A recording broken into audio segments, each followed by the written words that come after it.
Bem, nada é por acaso, e esse é o nosso tema de hoje. Se estamos aqui, não é por acaso, vocês podem ter certeza disso. Então, tudo que acontece em torno desse mundo não é por acaso. Então, vamos iniciar com as reflexões sobre as questões, para a gente refletir. O acaso existe? Vocês acham que o acaso existe? Alguém acha? A vida, ela é casual. As pessoas entram em nossa vida por acaso? Então, será que as pessoas que a gente convive, principalmente na escola chamada família, a escola do dia a dia, a escola real, onde a gente consegue mostrar o que a gente é, ou um pouco do que a gente é dentro da nossa família. E será que as pessoas que entram na nossa vida, foi por acaso que elas entraram? É por acaso que elas permanecem? Que elas continuam? Ou que elas até partem? Vêm e partem? Então, são sobre essas questões que a gente vai conversar essa noite, tá? Então, primeiro vamos falar sobre o acaso. E para a gente entender ao acaso, eu tenho que trazer alguma coisa vinculada ao Espiritismo. Então, quando eu for falar de acaso, eu tenho que me lembrar primeiramente que eu sou espírita e acredito no Espiritismo. O que o Espiritismo fala? Primeiro, que a fé é inata no ser humano, ou seja, ela é um sentimento natural que precisa, contudo, ser raciocinado.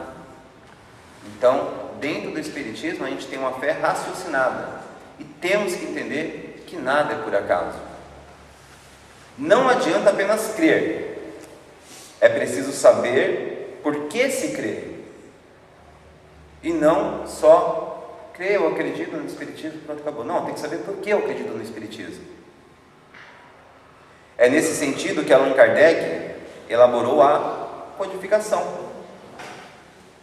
Observe que junto ao título Evangelho segundo o Espiritismo, o codificador colocou uma frase bem lapidar, que é: não há fé inabalável, senão aquela que pode encarar a razão face a face, em todas as épocas da humanidade.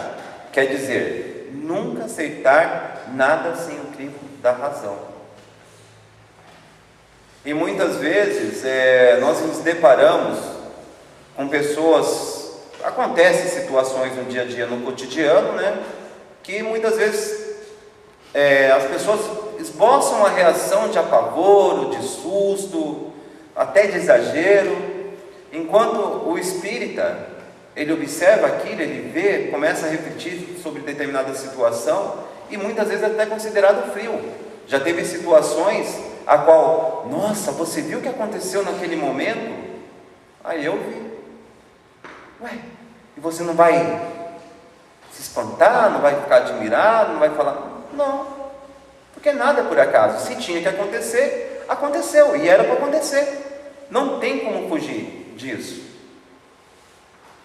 E aí, até você explicar sobre a questão da fé, sobre a questão da racionalidade, já são até temas que já até conversamos bastante aqui, principalmente sobre a fé, principalmente sobre a crença e o raciocínio dentro do Espiritismo. Então, por isso que eu trouxe essa informação do Espiritismo para a gente, tá? E nada acontece por acaso, reforçando isso. Por quê? O que rege as nossas existências ensina o Espiritismo que não é por acaso, mas o livre-arbítrio, uma conquista do ser humano que se desenvolve com a evolução da alma. E por incrível que pareça, eu dei uma saidinha antes de iniciar a reflexão da noite e não foi o acaso, eu estava ali em cima. E quando eu olhei, vem aqui: pensamento e livre-arbítrio. E o que traz essa mensagem? Não fazia parte da reflexão, mas estou trazendo para vocês, e não é por acaso. No pensamento, goza o homem de ilimitada liberdade, pois que não há como pôr-lhe peias. Pode-se-lhe deter o voo, porém a não aniquilá-lo. Pois o que tem a liberdade de pensar, tenha igualmente a de obrar. Sem o livre-arbítrio, o homem seria uma máquina.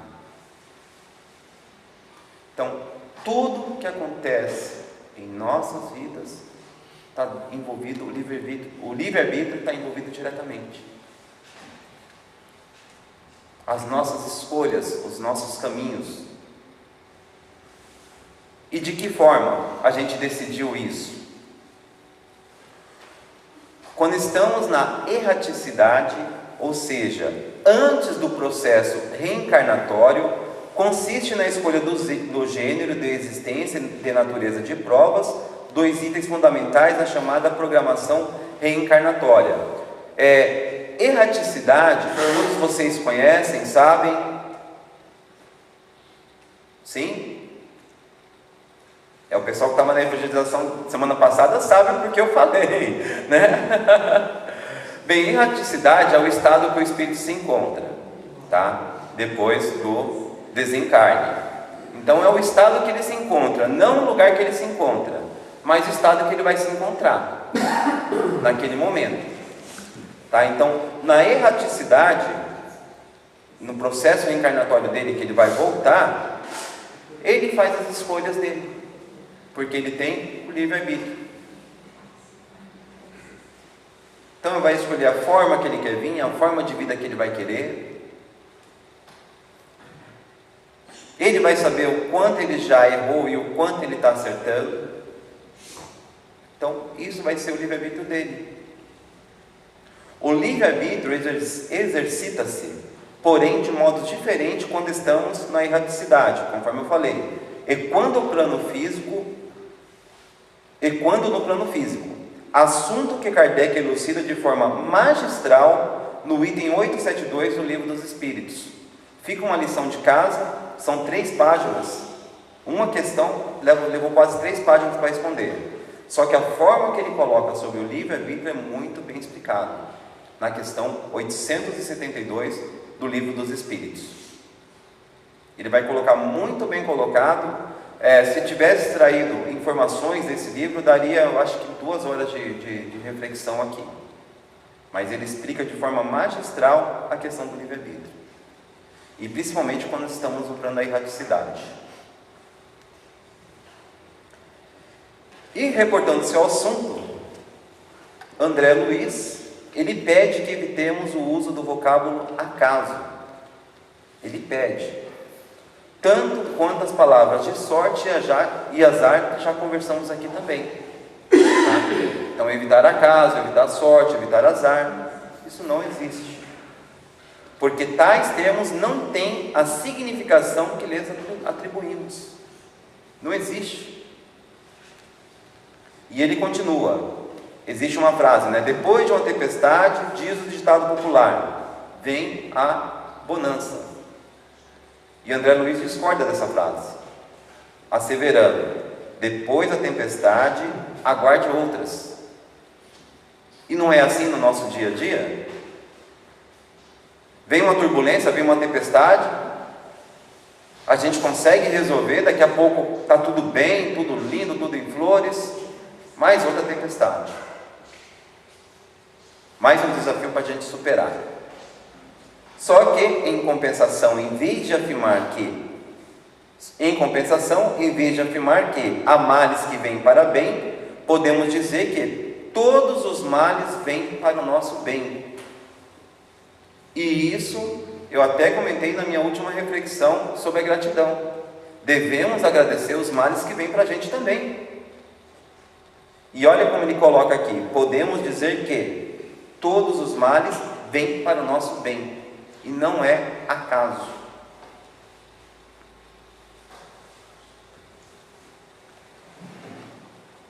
Retornando para dentro da doutrina espírita, uma coisa bem básica para a gente entender essa questão do acaso. O que é a doutrina espírita ou espiritismo? O que é? Resumidamente, é um conjunto de princípios e leis revelado pelos espíritos e não por Allan Kardec. Tem gente que fala, mas o que é a doutrina espírita? O que é o espiritismo? O Allan Kardec criou. Não, Allan Kardec ele revelou através dos espíritos superiores, que está tudo constituído na obra dele. O espiritismo é uma ciência que trata da natureza, origem e destino dos espíritos, bem como de suas relações com o mundo corporal. Allan Kardec, o que é o espiritismo? O espiritismo realiza o que Jesus disse do Consolador prometido: conhecimento das coisas, fazendo que o homem saiba de onde vem, para onde vai e por que está na terra. Atrai para os verdadeiros princípios da lei de Deus e consola pela fé e pela esperança. Allan Kardec, em O Evangelho segundo o Espiritismo, capítulo 6, item 4. Então, estão começando a entender essa questão do acaso? Por que não existe o acaso?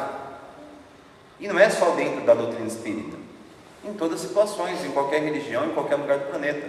Não é acaso, não estamos aqui por acaso.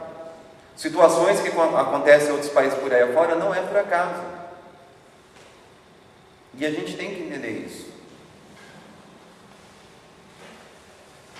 Os espíritos são criados simples e ignorantes, vocês já estão cansados de ouvir isso, e evoluem intelectual e moralmente, passando de uma ordem inferior para outra mais elevada, até a perfeição, onde gozam de inalterável felicidade. Então ele começa simples e ignorante, vai evoluindo, vai aprendendo, vai evoluindo, vai aprendendo, até chegar a uma perfeição. E o que a gente vê por aí afora hoje? E não são os acasos. Algumas coisas bárbaras, algumas coisas violentas, situações que você fala, meu Deus, como que a pessoa teve condições de fazer isso com o seu próximo? Sem contar as que fazem consigo mesmo, com elas mesmas. É a questão da evolução do espírito. Tem espírito que até hoje já se passou mais de milhões de anos e até agora não conseguiu evoluir. E vem para esse mundo de prova e expiação. E aí, se mata ou mata, desencarna, reencarna, e até... E a gente? Por quantas vezes já não passamos por isso também? E ainda estamos no caminho ainda. Os espíritos preservam sua individualidade antes, durante e depois de cada encarnação. Então a sua individualidade do espírito, ele vai preservar desencarnando, reencarnando, desencarnando, reencarnando, e os espíritos reencarnam tantas vezes quantas forem necessárias a seu próprio aprimoramento. Continuando. Vivemos em uma sociedade que existe almas nobres, e isso a gente sempre esquece. A gente sempre se lembra das desgraças, e eu não canso de falar isso. E quantas almas nobres a gente tem? Hoje, na hora do almoço, eu tive a felicidade de ver no jornal. Foi na hora do almoço? Foi na hora do almoço. Não foi na hora do almoço. Foi em um lugar que eu tive que ir e estava tendo jornal. E naquele momento, estava apresentando que aqui em Londrina, aqui no lado, uma escola estava ensinando para seus alunos o que era solidariedade. E aí o professor pensou, como que eu vou colocar a solidariedade em prática com esses alunos? Porque falar é fácil, dar aula, falar sobre solidariedade é muito simples, mas em ação, como que eu vou colocar? E aí o professor teve a ideia de fazer o quê? Gente, quem tiver roupa em casa de frio, calçado, tragam para a escola que a gente vai fazer um trabalho sobre solidariedade. Os alunos trouxeram. O que o professor fez? Fez um varal na frente do portão da escola e colocou lá roupa para doações para quem está passando frio. E tinha gente passando, tinha um senhor catador de papelão que estava sem blusa. E ele falando: nossa, como Deus abençoa. Eu estou pegando uma blusa para mim, estou pegando uma blusa para uma vizinha minha e com as crianças que tem lá, porque a gente estava sem. Então, almas nobres a gente tem, gente, e bastante nesse mundo, né? Em compensação, ainda temos pessoas com instinto bárbaros e primitivos. E que choca muito a nossa sociedade. Muitas vezes a gente generaliza e aí não quer acreditar em ninguém, não quer ter fé em ninguém, fica desconfiando de tudo e de todos. Mas temos pessoas boas também nesse mundo, e bastante. Enquanto uns labutam pelo progresso da sociedade, outros chafurdam na mesquinhez e no egoísmo, criando dificuldades onde passam. Veja bem, tem pessoas que nesse exato momento estão estudando para a evolução da humanidade, para curar uma doença, para salvar vidas, para facilitar o dia a dia das pessoas, de nós seres humanos. E quando tem outros que, um belo exemplo de primitividade, pleno século XXI, e locais totalmente estourados, bombardeados. E temos mente que criam essas bombas para fazer essa destruição. É por acaso? Não, não é por acaso. É natural que toda aparente desordem que convivemos todos nós reencarnados na Terra, porque ainda temos o que aprender uns com os outros. Então, tudo isso, tudo que a gente passa, tudo que a gente vê, tudo que a gente vive, temos que aprender uns com os outros. A destruição está lá do outro lado do mundo, mas a gente sente aqui, e a gente tem que conviver com isso. Tem que entender que isso já vem de muitas e muitas vidas passadas, que as pessoas ainda não conseguiram evoluir, que eu já devo também ter passado por isso, tanto destruindo quanto sentindo a destruição.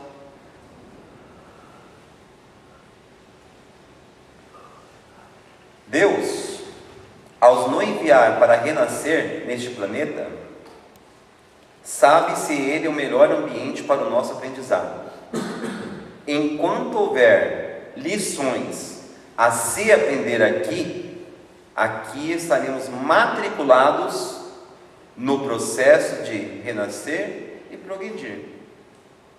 Na questão 872 que eu acabei de colocar, ele vai estar explicando essa questão da intervenção de Deus, tá? E Deus, causa primária de todas as coisas, a força suprema das consequências. Então, ele vai colocar bem claro porque Deus deixa acontecer essas situações com nós, que vai servir como lição. Enquanto a gente não aprender, a gente vai ter uma bela recuperação dentro desse mundo de prova e expiação. Quando a gente aprender um pouco, começar a se elevar, começar a amar o nosso próximo como a nós mesmos, aí vai ser o momento de a gente ir para outra escola. E assim a gente vai na caminhada. Ninguém sofre por obra do acaso. Nem podemos nos colocar na situação de vítima de uma sociedade em desequilíbrio. E hoje, o vitimismo ele é muito grande. A pessoa está na miséria, é culpa do governo. A pessoa sofre um acidente, é culpa do governo. A pessoa tem algum tipo de problema, sofre uma ameaça, é culpa da criminalidade, é culpa do jornal, é culpa de todo mundo. E isso aí ela vai sendo só vítima. Então é mais fácil colocar a culpa nos outros e não olhar para mim. Muitas vezes a pessoa culpa a própria família, ela é pobre, ela culpa a própria família porque nasceu numa família pobre, numa família desgraçada, numa família infeliz. Muitas vezes a gente vê hoje alguns filhos falando: devia ter nascido numa família rica, fui nascer numa família pobre. Ou senão, não mandei meus pais me colocar nesse mundo. Olha a rebeldia. E aí, a gente tem que entender que nada é por acaso. A gente vai ter que aprender com aquele ser ali que muitas vezes está sendo ingrato com a gente mesmo, dentro do nosso próprio lar. O que nos ocorre hoje, muitas vezes, tem suas origens no passado de espíritos imortais. Ao retornar às paragens terrenas, nos encontramos sob as dificuldades plantadas no pretérito, com colheita obrigatória no agora. E aqui tem vidas passadas, por que não recordamos? Uma boa reflexão. Então, eu escolhi essa vida que eu estou tendo agora, mas por que eu escolhi? Eu quero saber, eu quero voltar, eu quero fazer regressão, isso, aquilo, outro. Gente, se a gente não consegue conviver com as nossas próprias feridas dessa atual vida, nessa atual encarne que a gente está tendo, a gente se melindra, a gente se magoa, a gente chateia facilmente. Imagina eu fazer uma regressão e saber que hoje eu convivo com uma pessoa que eu matei no passado, ou que ela me matou no passado. Como que eu iria viver? Se hoje uma pessoa já fala não para mim, eu já fico magoado. Se a pessoa já olha feio para mim, discute comigo, é contrário à minha opinião, eu já fico chateado. Então, como que eu vou saber lidar com vidas passadas? Principalmente advindo de ser simples e ignorante. Então, por isso que a gente não recorda. No desencarne, quando a gente estiver na erraticidade, a gente volta para a nossa individualidade. E aí a gente vai perceber o que a gente acertou, o que a gente errou. Aí eu vou saber se eu vou querer voltar rico ou vou querer voltar pobre na outra encarnação. Se eu vou querer voltar comendo bastante, se eu vou querer voltar comendo menos, ou bebendo menos, ou bebendo demais, ou não bebendo. Mas tudo isso aí vai estar na minha erraticidade após eu desencarnar. Então não forçamos o conhecimento de vidas passadas para achar que a gente está vivendo hoje ao acaso. Não há essa necessidade. E está aqui, tudo plantado. E a colheita está sendo realizada. Se a vida nos oferecer desafios difíceis a enfrentar, encaremo-los como oportunidade de resgate da nossa própria história, como chance de quitar débitos perante a contabilidade divina. Uma frase tão simples, né? Tão simples, mas difícil de lidar com essas situações. Eu não aguento meu filho, eu não aguento minha filha, eu não aguento minha mãe, eu não aguento meu pai, eu não aguento meu sogro, a minha sogra, meu sobrinho, a minha vizinha, aquela pessoa do meu trabalho que vive me atormentando, e não consigo encarar como uma oportunidade de resgate.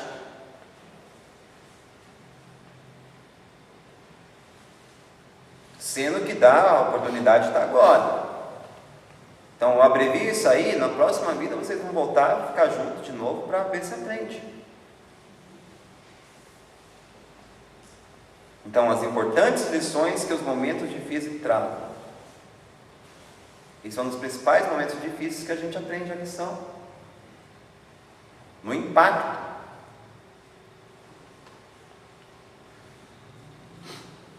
Crer que nada nos ocorre ao acaso é uma ferramenta de fé para enfrentar dias difíceis e desafiadores.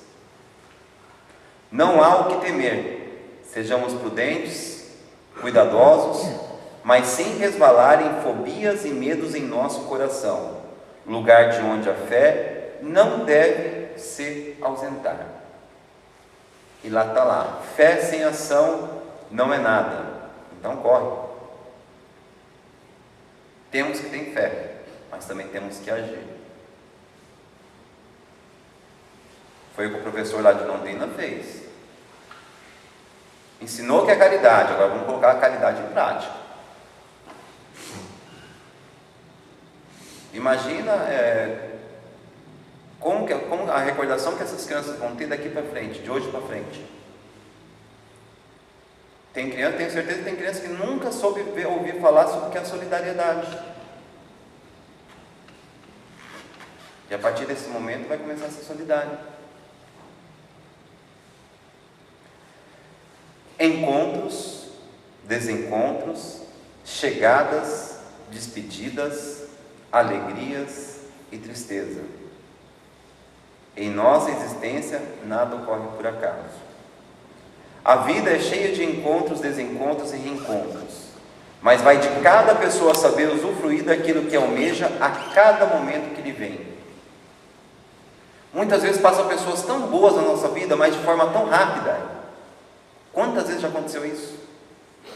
A gente conhece uma pessoa, ou até um parente distante, pessoas que se encontram quase no fim da vida, depois de muito tempo.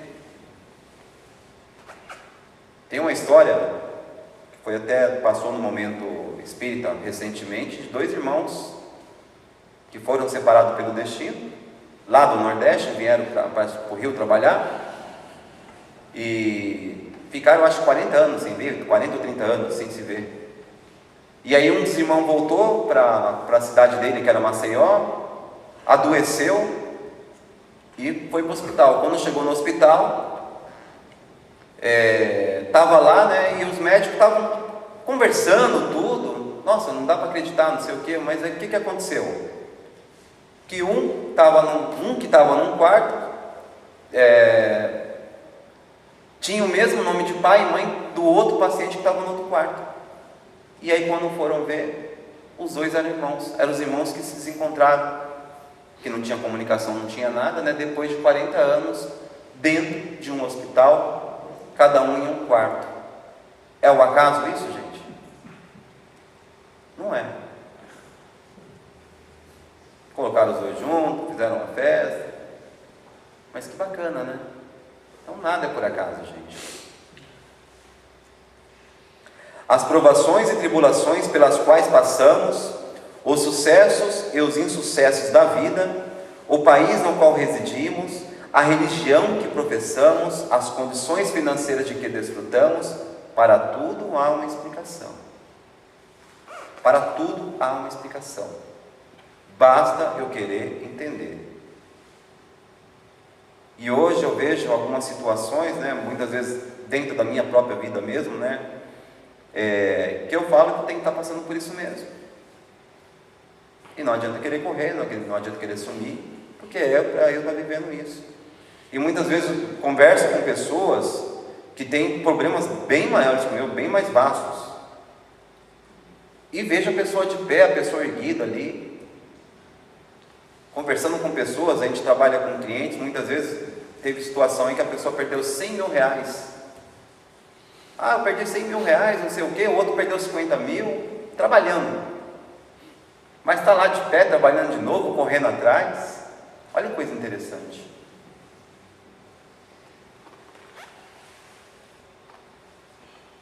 E para tudo isso tem uma explicação, a pessoa tinha que passar por aquilo. A família na qual fomos acolhidos, as amizades que cultivamos, o companheiro ou a companheira que elegemos, os filhos que nos foram confiados, nada disso deve ser atribuído ao acaso. E foi escolha nossa. Existem países ainda que os pais ainda escolhem, né, a noiva para o filho, ou o filho para a noiva, né? Mas a gente ainda está num país que não tem essa necessidade. A gente que faz nós fazemos as nossas escolhas. Ah, mas eu sofro com fulano, eu sofro com cicrano. Quem escolheu? Foi a gente. Sofre há quanto tempo? Ah, 50 anos. Então não sofre, porque você escolheu. E aí acha que é por acaso. Não foi escolha nossa. Olha o livre-arbítrio lá atrás. a mensagem do livre-arbítrio. Como eu falei, né? Deus, que é a inteligência suprema, sabe que no estágio evolutivo em que se encontra, o homem é incapaz de amar todos os seres humanos como a si mesmo. Por essa razão, ele distribui as pessoas nessas pequenas escolas chamadas lares, para que aprendam o amor ao próximo mais próximo. Nossa primeira escola evolutiva é o nosso lar.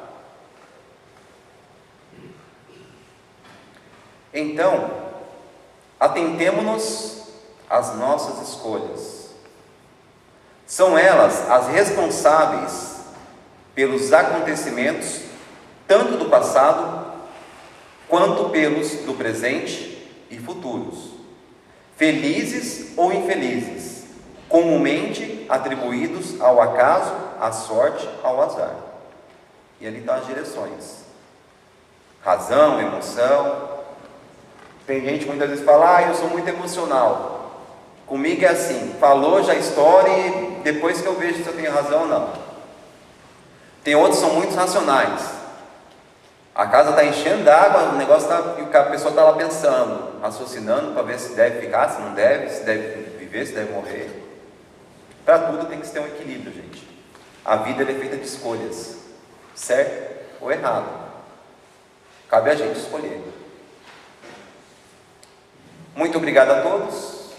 E agora vamos para nosso segundo momento.